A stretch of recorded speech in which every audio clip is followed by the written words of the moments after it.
Hola, ¿qué tal? Buenas noches, bienvenidos. Este es SIC TV, el programa institucional de la Superintendencia de Industria y Comercio.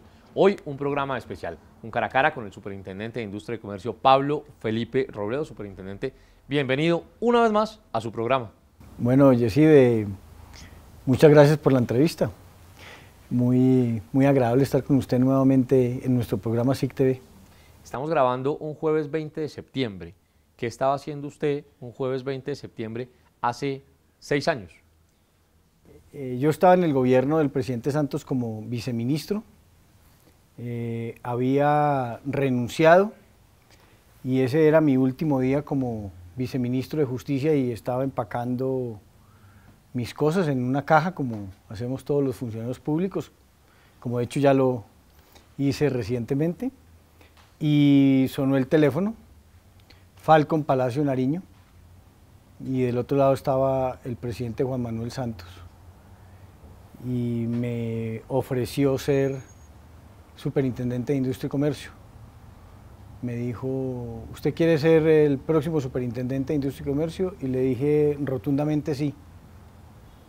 Y poco tiempo después, una hora después, tal vez a las 9:20, 9:30 de la noche, trinó el presidente diciendo que yo había renunciado al viceministerio de Justicia y que sería el nuevo superintendente de Industria y Comercio.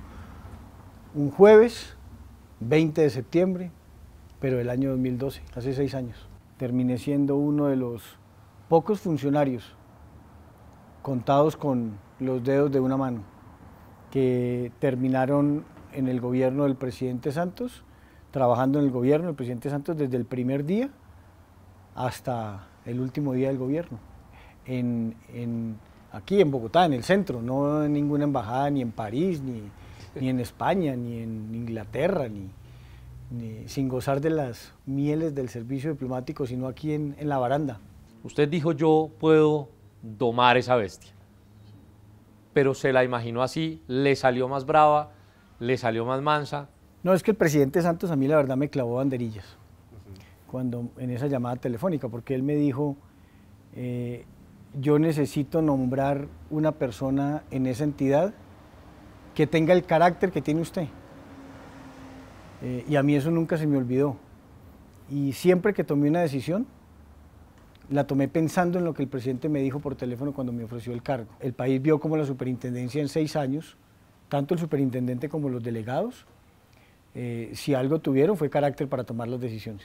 ¿Cuál de esas decisiones, una sola, es la que usted dice que más le costó trabajo tomar? La primera gran decisión que tomamos, tal vez por allá del año 2013, a los pocos meses al año siguiente de haber entrado, impusimos una multa de 85.000 millones de pesos a Comcel, a Claro, que en su momento eran 45 millones de dólares según la tasa de cambio.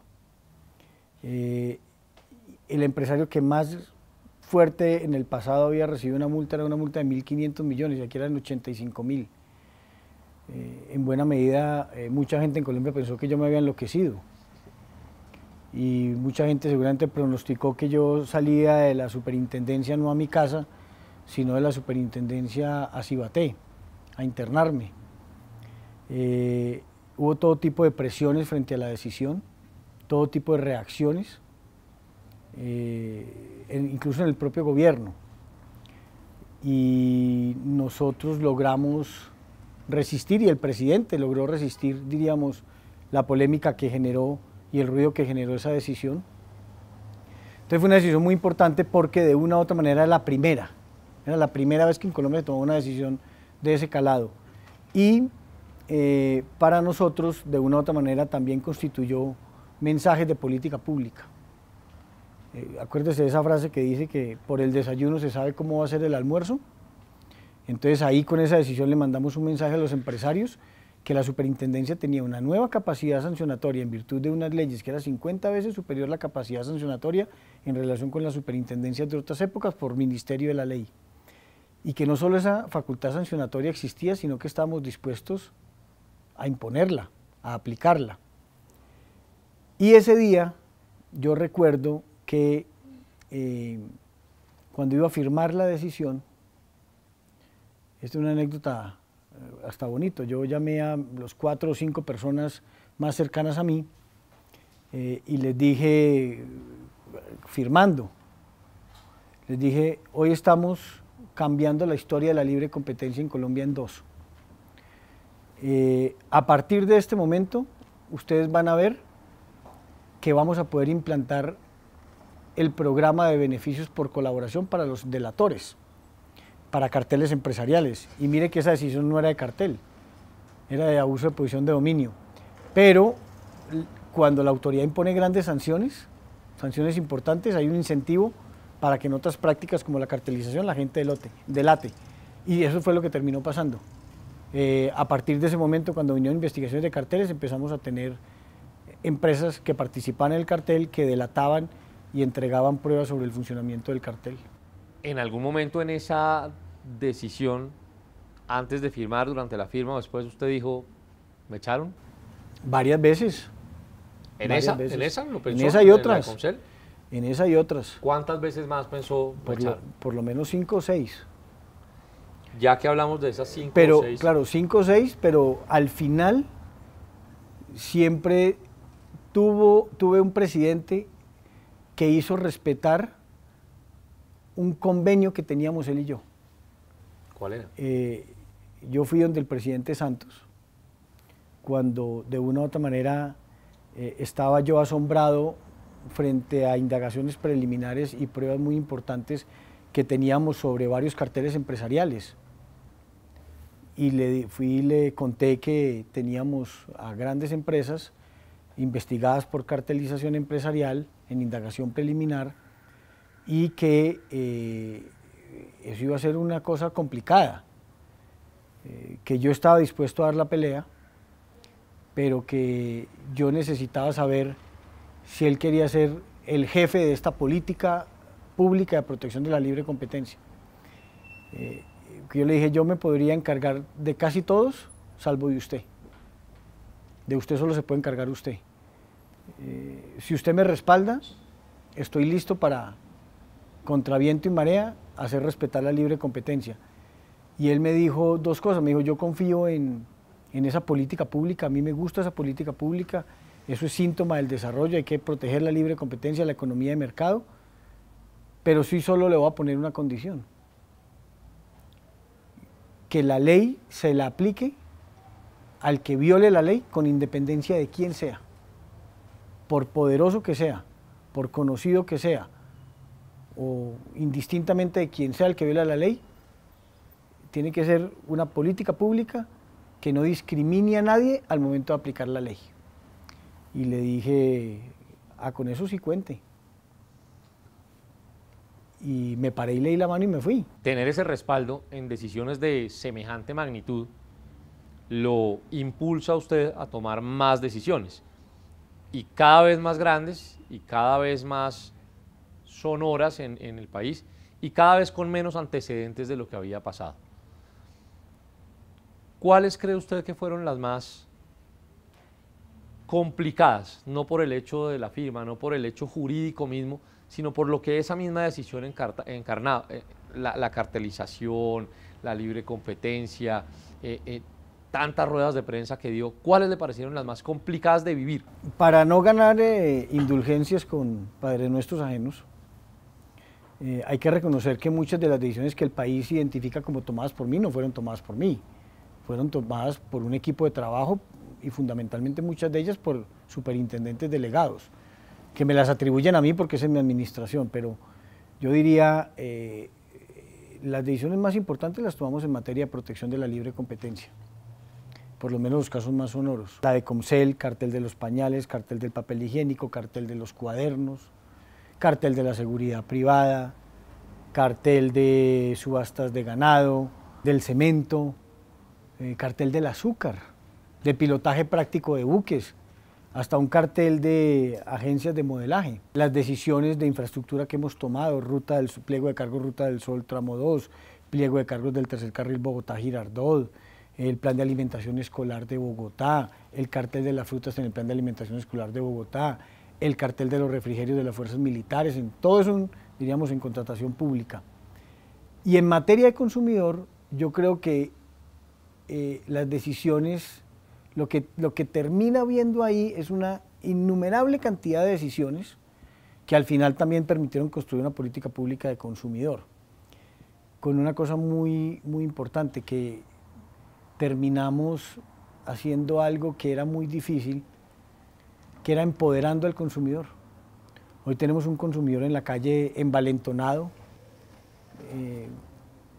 con posibilidad de ejercer sus derechos, de reclamar, y un consumidor que sabe que lo que le pasa tiene un respaldo, que no es, que lo que le pasa no es por de malas, que lo que le pasa es porque eso pasa, pero hay la posibilidad de un resarcimiento ejerciendo los derechos del consumidor. Y yo creo que al final eso es lo que terminamos logrando como política pública para favorecer a 48 millones de colombianos y a la clase empresarial, para que la clase empresarial también entienda lo que le ha costado alguna dificultad a algunos, que no es nada distinto a usted sí tiene derecho a participar en los mercados, tiene derecho a hacer negocios, tiene derecho a ganar plata, tiene derecho a volverse rico, tiene derecho a ser exitoso, pero todo eso dentro del marco del cumplimiento de la ley y el actuar correcto como empresario. Muy bien, lo invito a que hagamos una pausa y ya regresamos para hablar de desbogotanización de la entidad y de la lucha anticorrupción. Estamos con el superintendente Pablo Felipe Robledo. Primera pausa, no se vayan, ya regresamos. Este es SIC TV.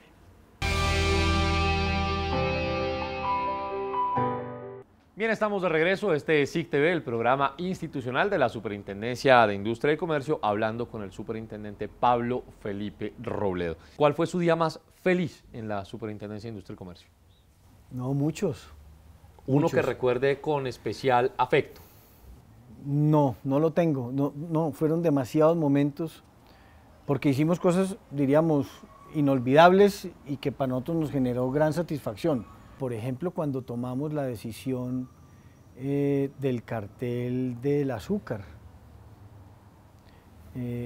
o incluso cuando confirmamos la sanción del cartel del azúcar, terminamos haciendo una rueda de prensa anunciando esa decisión el 31 de diciembre a las 10 de la mañana.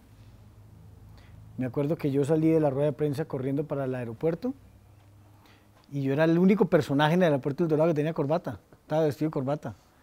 Y eso finalmente es gratificante porque eso de uno muestra lo que hicimos hasta última hora, pues en los días más insólitos, trabajando, tomando decisiones. Pero lo más bonito que hicimos fue recorrernos Colombia.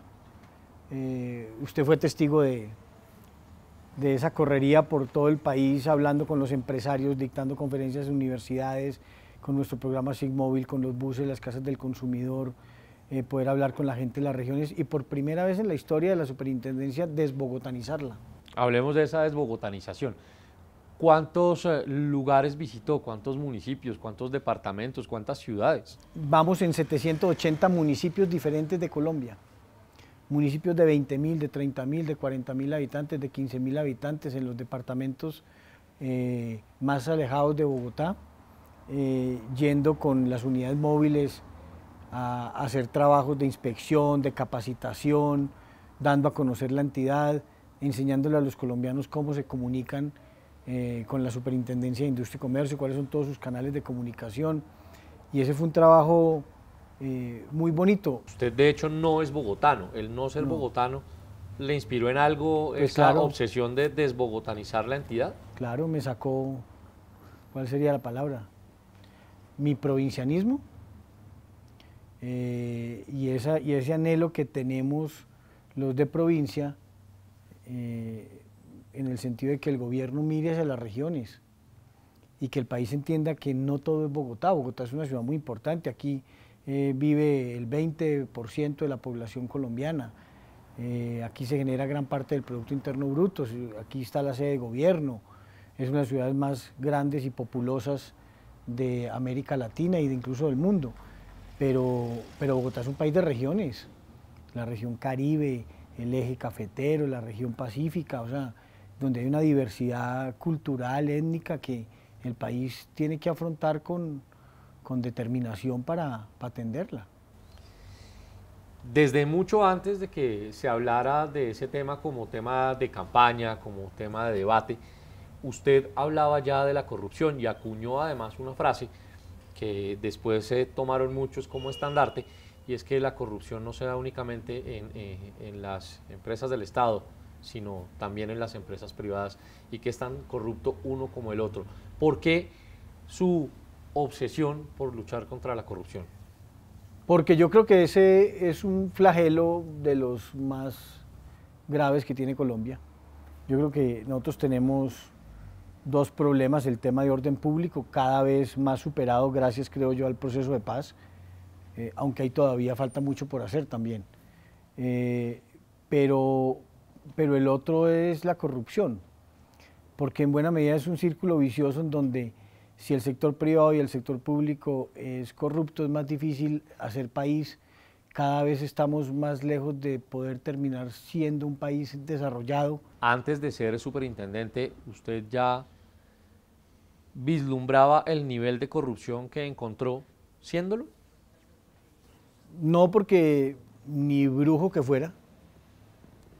Yo creo que el país está sorprendido con eso. O sea, que el país entienda que hay cartel del papel higiénico, pañales, cemento, cuadernos, que las mismas empresas no pueden decir que eso es un cuento de la superintendencia, porque pues en muchos de ellos incluso hay participación de los mismos empresarios que han delatado su participación en el cartel. Incluso algunos le han pedido perdón a Colombia por sus actos de cartelización, de manera tal que yo creo que sí fue una sorpresa para todos. La cartelización empresarial, que es una forma tal vez la más corrupta de participar en un mercado, porque es amangualarse con sus rivales, como si Millonarios y Santa Fe cuadran mañana un resultado de un partido de fútbol. Es una cosa increíble de entender. El país vio con mucha sorpresa lo que estaba pasando, y yo creo que no era previsible por nadie. Sabíamos que había cartelización, porque hay cartelización empresarial donde hay economía de mercado, punto. Todos los países donde hay economía de mercado hay cartelización. El tema no es descubrir que hay cartelización, pues tan hay que hay autoridades antimonopolios, autoridades de competencia. El tema es los niveles absolutamente sobredimensionados en la práctica de esa cartelización, y que uno encuentre a las grandes empresas en distintos sectores en tan corto tiempo, tantos carteles empresariales. Eso es lo que resulta ser asombroso. Dio usted la pelea, en el buen sentido de la palabra, contra muchísimos sectores, pero pocos llegaron a imaginarse que la iba a dar contra el más querido de Colombia, o no contra, sino ahí dentro, o que se iba a meter, mejor dicho, con la Selección Colombia, con las boletas de la Selección Colombia. ¿Ese no era un hueso muy duro de roer? Sí, esa fue una investigación compleja. De hecho, nos tardó en indagación preliminar más de 10 meses. Lo que pasa es que esa investigación, diríamos, uno le podría hacer todo un programa para contar cómo se adelantó esa investigación. Pero esa investigación empieza desde la absoluta incredulidad de algo irregular, que fue el episodio de la venta de las 6.000 boletas, en donde salieron a vender 6.000 boletas y pues rápidamente supuestamente se habían acabado las 6.000 boletas, y la explicación que yo daba al principio cuando me preguntaban, yo, pero ¿qué quiere que haga? Pues las vendieron, no están diciendo que las vendieron. ¿Y por qué las vendieron 6.000? Pues porque todo el mundo quiere ir al partido Colombia-Brasil, y las vendieron en 42 minutos, pues sí, las vendieron muy rápido, eso normalmente ocurre, hay mucha gente brava, pues sí, pero ¿qué quiere que hagamos? ¿Que agrandemos el estadio? ¿Que hagamos 3 partidos contra Brasil para que todo el mundo vaya? Entonces empezó desde la incredulidad de nosotros frente a cualquier irregularidad hasta terminar encontrando lo que presuntamente encontramos, que es objeto del pliego de cargos, que es el direccionamiento del contrato, con unas pruebas que indicarían que incluso hubo una coima, un soborno para ese direccionamiento y la adjudicación del contrato a Ticket Shop, el desvío masivo de boletas de 42.221. Mire el detalle de la investigación. Nosotros no decimos más de 42.000 boletas desviadas a la reventa, no, decimos 42.221. En 8 partidos de la selección, el 9º lo intervinimos, y después la reventa masiva de esas boletas, de esas 42.000 por parte de TicketYa y los denominados socios de TicketYa, y terminamos, creo yo, revelando lo que las pruebas que tenemos hasta ahora nos indican. Obviamente esa investigación no ha terminado y los investigados tienen derecho a rendir descargos. Tiempo para nuestra segunda pausa. En segundo regresamos para continuar hablando con el superintendente Pablo Felipe Robledo y hablar ya de su salida de la Superintendencia de Industria y Comercio. No se vayan, ya volvemos. Este es SIC TV. Bien, estamos de regreso en SIC TV, el programa institucional de la Superintendencia de Industria y Comercio, y continuamos en esta entrevista cara a cara con Pablo Felipe Robledo. ¿Se va tranquilo de la Superintendencia? Me voy muy tranquilo, me voy contento, me voy con la satisfacción de haber hecho una buena superintendencia y de cumplir un objetivo, que es el objetivo de todo funcionario público, de entregar una mejor entidad que la que recibí. Y de eso no tengo la menor duda. Hoy la Superintendencia de Industria y Comercio es mejor que la Superintendencia del 2012. ¿Qué le faltó por hacer? Muchas cosas. ¿Cómo? ¿Cuál? Una, por ejemplo. No, que usted pues, diga, me faltó tiempo para esto. No, ¿Para eso hay una cantidad de decisiones por tomar. Me faltó tiempo para lograr tramitar y sacar adelante un proyecto de ley para hacer algunas modificaciones al régimen de competencia, fundamentalmente para aumentar la capacidad sancionatoria del Estado, que la gente cree que es altísima, pero al final no es tan alta como la gente cree, y mucho menos comparado con las autoridades más importantes, el poder que tienen las autoridades más importantes. Me faltó más tiempo para ir a otras regiones del país, a lugares que no había ido. Siempre será así. Por más que uno trabaje, pues ni el mundo surgió cuando uno nació, ni el mundo se acaba cuando uno desaparece. Entonces, siempre habrán cosas por hacer. A los presidentes les pasa lo mismo. Les queda faltando. Claro, y los próximos presidentes inauguran los puentes que el anterior contrató y las carreteras. Y lo mismo nos pasa a nosotros, al fiscal, al procurador, al contralor, a los superintendentes. Cuando llega el reemplazo, ese reemplazo toma una cantidad de decisiones, de investigaciones que nacieron en anteriores administraciones. De hecho, yo lo viví. La decisión de Comcel no inició conmigo. Esta investigación empezó con José Miguel de la Calle. El cartel del azúcar no empezó conmigo, empezó con José Miguel de la Calle. A mí me tocó tomar esas decisiones. Pañales, papel higiénico, cuadernos, la de cemento, eso sí empezó conmigo. Y al próximo superintendente, ahí le dejamos una cantidad de investigaciones para que se estrene con carácter y decoro. Pero ¿le deja a usted, para acudir a la sabiduría popular, le deja la casa ordenada o le deja el rancho ardiendo? Pues yo creo que le ayudé tomando las decisiones que tomamos en las últimas semanas, en los últimos meses. Eran 3 decisiones muy importantes: el fútbol, tercer carril Bogotá-Girardot y Odebrecht. Y esas 3 decisiones muy difíciles de tomar por las repercusiones y por las personas involucradas, tomamos las decisiones y le dejamos las investigaciones andando. Él ya tendrá tiempo de tener sus propias preocupaciones con esos casos, pero por ahora eso se lo dejamos andando. Pero le quedan otros muy importantes que él sabrá adoptar y sabrá comunicar al país y sabrá explicar. Un mensaje para su equipo, para el equipo que lo acompañó, su equipo cercano, los superintendentes delegados, las oficinas cercanas a usted que siempre estuvieron ahí y que algunos terminarán, algunos se quedarán en la superintendencia, pero que siempre fueron de su equipo en su misión desde hace 6 años. 1.800 personas trabajan hoy en la Superintendencia de Industria y Comercio, entre contratistas y funcionarios de planta. tengo un trabajo muy cercano con algunos de ellos, que es fundamentalmente la gente que toma las decisiones y que administra la superintendencia. Mire usted que no era mi equipo. Cuando yo llegué a la Superintendencia de Industria y Comercio, a la inmensa mayoría de ellos no los conocía. Eran del equipo de José Miguel de la Calle y yo los conservé y trabajaron para la Superintendencia en mi administración. Y hoy son muchos de ellos reconocidos como parte de mi equipo. Algunos de los que hoy en día incluso están, ya habían trabajado hace muchos años en la Superintendencia de Industria y Comercio.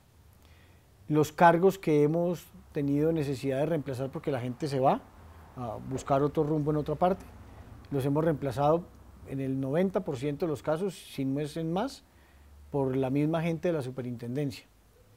Y eso al final termina generando no solo la sensación, sino la realidad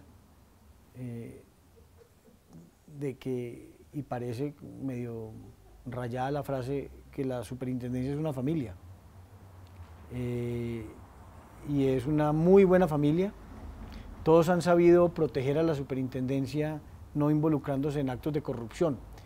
Mire usted que de nosotros hablan mucho y hay gente que habla muy mal de nosotros, pero lo que nunca nadie se ha atrevido a decir es que allá hay un acto de corrupción.